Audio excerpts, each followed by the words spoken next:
Hi! Hello! என்னோட ஸ்டைல்ல pepper chicken எப்படி செய்யலான்னு பார்க்கலாமா? வாங்க. அதுக்கு முன்னாடி என்னோட சேனல் பிடிச்சிருந்துச்சுன்னா, மறக்காம சப்ஸ்கிரைப் பண்ணிட்டு, பெல் ஐக்கானே கிளிக் பண்ணிக்கோங்க. அப்பதான் நான் போடுற வீடியோக்கெல்லாம் உங்களுக்கு அடுத்தடுத்து வரும். இப்ப எப்படி செய்யலான்னு பார்க்கலாம் வாங்க. ஒரு மண்சட்டி வச்சுக்கோங்க. அதில தேவையான அளவு நல்லெண்ணெய் கொஞ்சம் தாராளமே விட்டுக்கோங்க. அதுக்கப்புறம் 1 டேபிள் ஸ்பூன் சோம்பு, 4 காஞ்ச மிளகா போட்டுக்கோங்க. இந்த பெப்பர் சிக்கனுக்கு டேஸ்ட்ட கூட்டுறது இதுவும் ஒண்ணுங்க. அதுக்கப்புறம் 2ஆ நறுக்கி வச்சிருக்க சின்ன வெங்காயம் ஒரு கைப்பிடி அளவுக்குங்க. சின்ன வெங்காயம் போட்டு செஞ்சீங்கன்னா, டேஸ்ட் அவ்ளோ சூப்பரா இருக்கும். இந்த வெங்காயம் ஒரு கண்ணாடி பதத்துக்கு வர வரைக்கும் நல்லா கிண்டி விடுங்க. அதுக்கப்புறம் கொஞ்சமா உப்பு போட்டுக்கோங்க. ஏன்னா வெங்காயம் வேகணும் இல்லையா?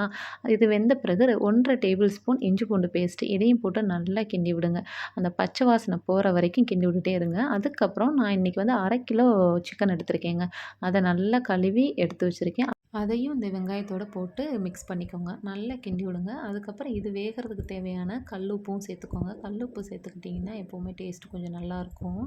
ஆமா. அதுக்கப்புறம் நல்லா எல்லாத்தையும் போட்டு மிக்ஸ் பண்ணி விடுங்க. மிக்ஸ் பண்ணி ஒரு மூடி போட்டு 10 நிமிஷம் ஹை ஃப்ளேமில வைங்க. அதுக்கப்புறம் எடுத்து பார்த்தீங்கன்னா, அந்த சிக்கன்ல உள்ள தண்ணியும் நல்லா இறங்கியிருக்கும்.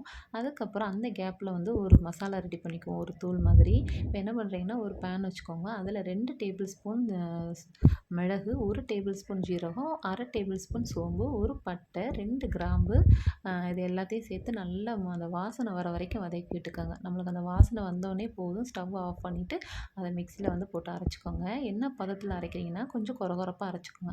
அரைச்சு இப்போ வெந்துகிட்டு இருக்க சிக்கன் மேல தூவி விட்டு நல்லா கிண்டி விடுங்க. ஆமா. நம்மளுக்கு பெப்பர் சிக்கனுக்கு உள்ள மசாலாவே இதுதாங்க மெயின் மசாலா.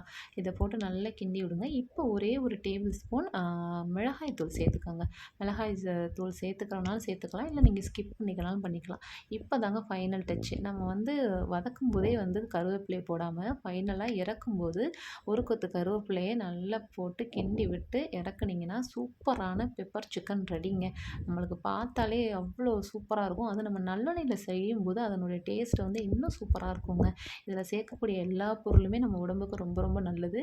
அதுவும் பெப்பர் சிக்கனும் ஒரு டைம் இந்த மாரி செஞ்சு பார்த்துட்டு எனக்கு கமெண்ட் பண்ணுங்க. தேங்க்ஸ் ஃபார் வாட்சிங்.